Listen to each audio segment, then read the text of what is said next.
Okay, welcome to this video. It is Saturday, 24th of October 2015. Hope you're having a great weekend. So there's not been anything much on the Emini-Watch website for a couple of weeks, and that is because, well, we've been super busy, and we've also been traveling up north to Noosa, which is where we're spending the next month and a half. A little bit of background, in case you're interested. Noosa is a surf break, and this is Noosa kind of going off. It's a classic right-hander point break. Absolutely beautiful when it's kind of going, and I'm hoping, fingers crossed, that while we're here we get some decent swells, and maybe it's the beginning of the cyclone season in November. We might get a cyclonic swell kind of come through. When those go off here, this place is world class.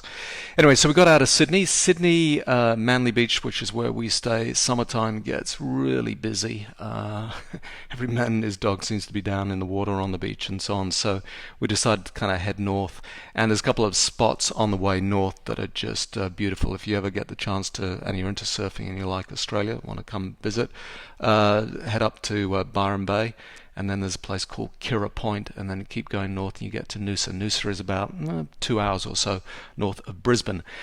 Cultural sensitivity point, you pronounce it Brisbane, and you also pronounce it Melbourne, not Melbourne or Brisbane. You always kind of know the out-of-towners when they kind of pronounce things that way. Anyway, this is what we're doing and why we're here, so let's, fingers crossed, get some good swells. So, traveling, always tricky because you never know what the internet connection is going to be.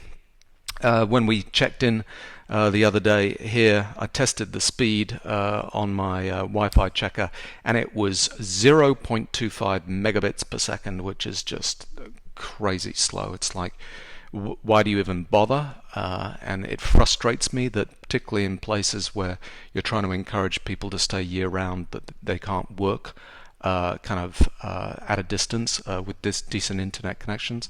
But anyway, so what we have done, I kind of had this in mind and kind of planned ahead, is we brought one of these little portable Wi-Fi kind of hotspots, which is plugging into the mobile internet here, which is using 4GX, which is kind of the latest, greatest stuff that we have, certainly in Australia. And these are the stats. So I'm getting about 31 megabits per second download speed, actually almost 18 megabits per second upload, which is just unbelievable. Who and why you need 18 megabits upload, unless you're doing videos like me and uploading them, I don't know. But anyway, that's what I will get. 30 milliseconds of ping, which isn't great. You know, a good ping reading is like 8 or 10. But 30 isn't great, but it's not a disaster, so that's kind of pretty good. It's going to be costly for me while I'm here, but you know, it's the only alternative when you're traveling and trading and need to kind of be online and not frustrated all the time. So if you're interested in kind of the specs on that unit, it's a little kind of mobile internet unit. It's pretty good. So this video, I'm going to talk about kind of the big picture. The macro markets have not been day trading for the last 2 weeks, partly because of the time change in Australia, where the beginning of the day started at 12:30. Now we're in Queensland, we're in a different time zone, believe it or not. It's an hour different, so it's going to be better for me starting at 11:30 at night. But I put out this alert 2 days ago, if you're following me on Google+, saying, are you ready for the next Forex leg? And this was the chart. It was the Euro chart, watching 113, which is kind of the critical support of the Euro versus the US dollar. And we've had a fantastic break the last 2 days. Monster moves last 2 days. Up in the dollar index, down in the Euro, and the pound and the yen and so on. And so I'm going to talk about what the setup for that was and why that level was so kind of critical. So I'll start on that with the Forex charts, and then we'll talk about crude and copper and the E-mini and bonds as well. So let's get to the charts. First of all, this is, I'm sorry again, I'm teasing you on this multiple time frame indicator stuff because it's not ready for release yet. Had a bit of a problem with the Ninja stuff. I think hopefully the TradeStation stuff will be released really soon, but I need to get my act together in order to do that. I don't know, could be, you know, in a week's time or so. The Ninja stuff's going to take longer. Anyway, Why was this level so kind of important, and why did it kind of show off? This is the multi-time frame stuff. So downtrends are in white, uptrends or strength is in red. And we had this, monster drop off in 2014, where we peaked with all these kind of ender trends up here, broke through these cyclical supports, bang into this downtrend, which is a monster move from 140 down to, well, we got to about, I think it was about 103 on the futures. Parity was kind of going to be an interesting point, but we bounced off there. We bounced with exhaustion sells, bullish divergence, and flush patterns. Look at that little trifecta down here. Pull back to end of trend on the lowest time frame, then pull back to end of trend on the medium time frame. So the lowest time frame has the really kind of light bars in there. The medium time frame has the more solid bars. The highest time frame has the really solid bars here. Now we came into resistance, so we had a little bit of strength. We ran for 2, almost 3 months. We had of kind of strength here in the euro after we had this pullback to end of trend. But it was not going to go anywhere because all the activity on the upside was blue professional up bars. I keep on saying, remember these spiky blue professional up bars. They're really important. The range, the high to low range of that is really important. We broke to the bottom of that. We came back into it twice, into that zone of that big blue professional spiky bar. And then we've had a classic. This is falling through the ice. So we have a resistance comes in, another resistance comes in. We got amateur up bar here going nowhere. A little bit of amateur activity kind of going on here, and then this is Thursday's activity. Bang. Blue professional bar through support, falling through the ice, getting this move going. So they were taking profits and they were getting short into this move up here into 16 to 18 kind of area, and then now that 13 level, this was the critical support.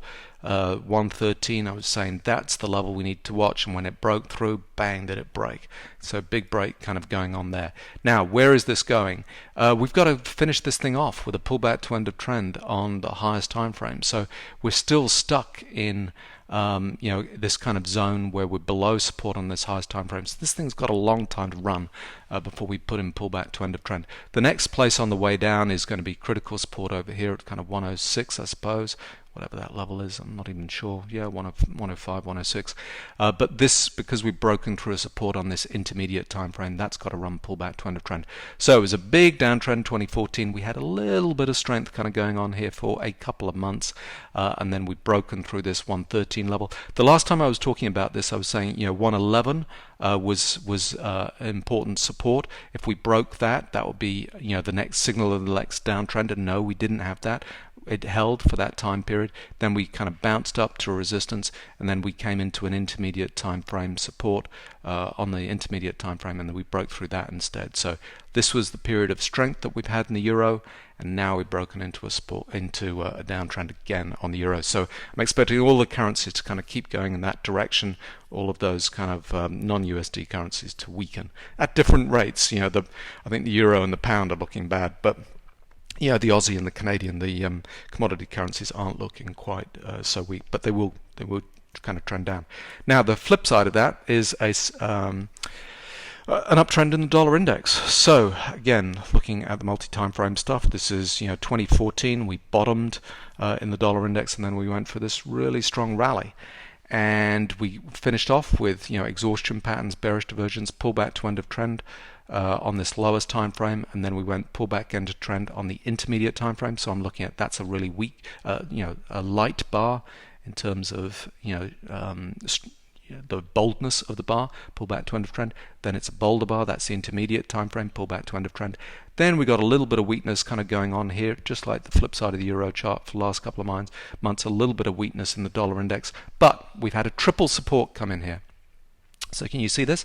We've got support on the intermediate time frame, lowest time frame, and the highest time frame. So all of those, if I show you this, they're all showing red, support, support, support, and price has gone above support. So we're in an uptrend. Although it's still showing kind of white, as in a weakness at the moment, because we still got to get a break into an upside. So we'll get resistance at some point kind of come in, and then we'll break through the resistance, and the colorings will flip around into red for kind of strength and uptrends. But for the time being, this is this channel of weakness that we've had. And again, the flip side of this is big blue professional spiky bars. This is where we took profits up here, and we were still sitting in that zone. We kind of broke back below that blue professional spiky bar, but then back into the zone, test, and now we've kind of broken back out of that. So dollar index is breaking into more of this uptrend where we're going to run pull back to end of trend, and let's see, 100, 102 it's going to be critical resistance, but we're kind of flowing back in there, and that's because the money is flowing into US equities at the moment. So, and that's why we've had a big rally in US equities. So the euro's down, the dollar index is up. Just go through the other important currencies, British pound and the Japanese yen, because they're the same as the euro. So British pound, just show you this one here. So I said during this time period, the pound was the strongest of all of these currencies for the last, 4 or 5 months kind of going on here. And that was a nice pattern that we had. It was pullback, end of trend, sinking up, pullback, end of trend with the support here on the highest time frame. So all of those kind of came together, and then we broke into this uptrend here. So this is the period of strength that we had. Didn't really go anywhere much, but it did show kind of strength going on. And then now we've got resistance coming on the lowest time frame and the highest time frame. We're kind of playing on the way down. But you could tell what was going on because we have blue professional up bars, and they barely get broken here. This one doesn't get broken to the upside and starts coming down a little bit too early because the Rambo pattern here, we bounce off that. This blue professional up bar, so we got one, and people rush out of it here. Then we come back into that zone of those blue professional bars kind of going on here at 155. Blue professional up bar gets doesn't go much further than that. Amateur up bar looking there, and then we're kind of racing down. So the low of this blue professional bar is kind of critical, but if everything kind of keeps going on the way down here, we'll easily kind of break through that and kind of get this thing going on the downside. So that's the British pound. So the strength is, the period of strength that we've had, the British pound is over now. We're now kind of going back into a downtrend on the British pound. Japanese yen, same thing. The period of strength that we've had in the Japanese yen. So this was a mega move. So this has been going all the way down since 2012. So 2012 we had this break into a downtrend, and we're still down and down because we're below support here on the highest time frame. Pullback end of trend kind of goes, and we're still below a support level here. So the period of strength that we've had, we had a little bit of strength here, a little bit of strength here. We've been batting backwards and forwards in this range from 80 to 85 cents here versus the US dollar, but it's still in a downtrend, and we had an exhaustion buy and a bearish divergence. We couldn't get through any of these resistance lines. You see them all printing there kind of going on, and then we got rejected here at this point, bang. And if you look at it with better pro-am, there's that big blue professional spiky bar, exhaustion buy, bearish divergence, all of those, that showing weakness there, and now we're breaking back below that big blue professional spiky bar where the professionals were getting short, and we know they were getting short because we've not broken the highs of that bar, and now we're breaking the lows of it, having been in this congestion zone. And so the currencies are really interesting at the moment. They are really kind of starting to show the way. So dollar index, I know everybody hates it, but it's the cleanest shirt in the dirty hamper. So that's why it's kind of going up. So dollar index strengthening, those currencies kind of weakening. Let me show you what's going on in the crude and copper. So crude, biggest kind of move that we had since July 2014 into this downtrend, bang, bang, bang, bang, bang. But look, the trending system, the weakness and strength kind of going on here. It's white the whole way down, and we're now kind of below support. And what's interesting on crude is this rally that we've had when we bounced off 39.40 here. All these blue professional bars. I was saying a while ago, have to wait and see. That's not a classic. A classic bottoming pattern would be blue professional bars into the lows, and these were almost like a short covering rally, kind of getting this move going. But the highs of this kind of congestion zone, we broke it briefly where everybody got excited at 50, 51, and then we're kind of coming back through the lows of that whole area there. So it's like that was just professionals kind of gaming this thing up in order to take advantage and kind of take it down. We've got to see, the last exhaustion patterns that we had on the way down here were into this bottoming kind of activity here. I think we're going to have to go see another flush, another exhaustion type pattern on the way down. And we've got to see more pullback end of trends patterns and these things starting to break back up. So It's weak on the crude, and we've had no sign of strength since this 110 kind of moved down. Copper, very similar picture, with the exception of this kind of junky pattern around here. On this last move down since mid last year, mid 2014, it's been down, down, down. So it's all white bars on the way down. And the thing that gets me about copper is look at all these exhaustion patterns here and here, and flush and flush. Well, to bottom at this thing, we need exhaustion sell. This is exhaustion buy, running out of buyers at that point, and the professionals using it to take the market down. So we've got these exhaustion buy patterns, flush patterns, and so on. We've got to see exhaustion sell, something like that, down here on the way down, and we've just not seen that. Yeah, some blue professional bars came in at the lows, but we're getting rejected at this point here, and we're still in this downtrend. So until we see those exhaustion sells kind of going on in crude and copper, I think we're still kind of going to be heading down, and dollar index is kind of heading up. Now, bonds.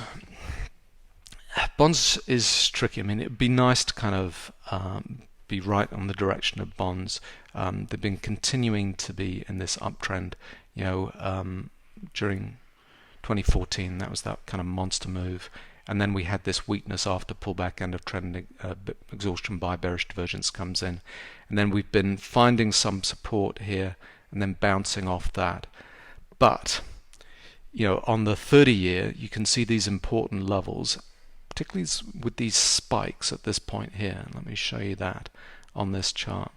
So you can see these spikes, spike, kind of going on here, and we've come back into that zone with that kind of the high and low of that spiky blue professional bar in this sequence. We're back in, and this move back up is kind of amateur up bar stuff. We can't get through the resistance lines at that point. So it's an interesting time in bonds, whether the bonds are going to weaken at that point and start to move down. It's a tricky one to kind of call in terms of a change in trend in bonds, because it's been such a strong market for so many years. But we can't get through here on the 30-year, and the 30-year is the weakest of the lot. If I show you the 10-year kind of next, you can still see that the 10-year is showing an uptrend at this point, but it is getting more of these spiky, these spiky blue professional bars. One here, another one here, another one here. They kind of get rejected. This pullback support level here is kind of absolutely key. And at least we're getting kind of exhaustion buys and flush patterns after that. But we'll wait and see. We need to see some real weakness and a support level get broken on the downside before really seeing a change in trend kind of going on. But it's interesting that we can't get through these blue professional spiky bars, and we're actually testing down through the lows. So there we go, a little bit of a rip through the currencies and the commodities and the bonds. Where are we on the E-mini? So the reason why we've had a really nice kind of bottoming bounce kind of pattern going on is that on the daily chart we went pullback, end of trend. It synced up with support, pullback kind of support here, and we've kind of started to break into an uptrend here.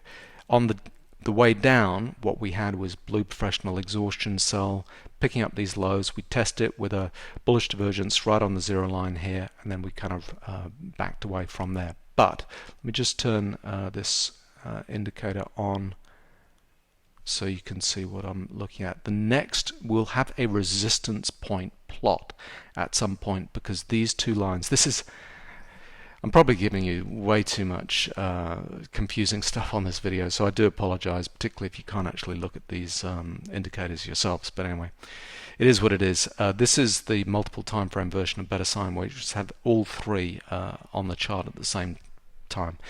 You can switch them on and off kind of independently. You can look at them at different time points. So apologies if this is too much information, but we've got a cyclical turning point happening in that intermediate time frame when the red kind of goes below the blue at that point. There'll be some resistance plot in the next few days on a better sine wave on this intermediate time frame on the E-mini, and we've had a nice kind of run up, a little bit of exhaustion buy kind of going on at the moment, and at some point in the next week I would say we're going to back away and start to kind of roll down. I'll be looking Monday, Tuesday, Wednesday for that weakness to start to kind of come in. So when that comes in, we'll have another test back down into this kind of zone. So until then, we got some strength kind of going on, but just watch out. There's a resistance line kind of plotting, in the next few days. And just to show you what the tick bar charts were showing, this is the highest time frame tick bar chart starting at 4,500. The last 2 days where we had a monster rally kind of going on. So this is Friday's activity here, the overnight activity. This is Thursday's activity and the overnight activity. This whole move started with a beautiful triple kind of going on here. You can see we've broken into an uptrend, low risk entry point kind of coming in here, down at the lows. Triple supports kind of come in and we set off to the upside, bang. A little bit of weakness kind of going on here, and now we're maxing out with pullback to end of trends kind of going on here. We've still got to put in pullback to end of trend on this highest time frame here. But that will start to kind of roll over at some point in the next few days, so that's what I'm going to be looking at. So I'm not sure how long this video has run. Apologies if there's a little bit kind of too much information and confusing stuff with the multiple time frames, but I'm just going to talk about one last thing, which is the MDP 3.0 and TradeStation. And this is the average trade size indicator that I put on here. This is the chart that I've been saying this is the one to watch for when the MDP kind of goes in to effect on TradeStation, and if it has any impacts in terms of better pro-am and the signals, we'll see a jump or a change in it after the MDP. Now supposedly TradeStation had now got the MDP 3 in, but heaven knows they haven't communicated to everybody. It's not in the forums. It's just been unbelievable to me that such a major change has had so little kind of feedback from them. But supposedly this is the day when it kind of went in. You can see the average trade size hasn't budged really since then. It's a little bit up and down kind of since then, but nothing major. This was the major shift down, and to the life of me I don't know why it's kind of shifted down from here to here. And the thing we're all worried about with MDP3 is the bundling, and you'd expect the average trade size to go up if there's a significant change because of the bundling of trades. And in fact, the biggest change that we had in average trade size over the last couple of months has been a shift down from this kind of 3.3 kind of average down here to 2.9, 2.8 kind of average kind of down here. So no one has explained to me why this happened at this point here, and if it is related to MDP, we'd have thought it would actually go up. But in terms of what I'm seeing in better pro-am and the signals on the charts, on the tick bar charts and the daily charts, it all looks good, all looks fine. So I'm not worried about this MDP, but for the life of me, we just don't have any kind of more solid information about what's kind of going on there. So if you do know, if you've spoken to anybody or seen anything kind of announced, admittedly I have been traveling over the last few days and not really kind of keeping in touch with the forums and so on. It'd be good to find out, but from my perspective, no change. So there we go. Enjoy your weekend.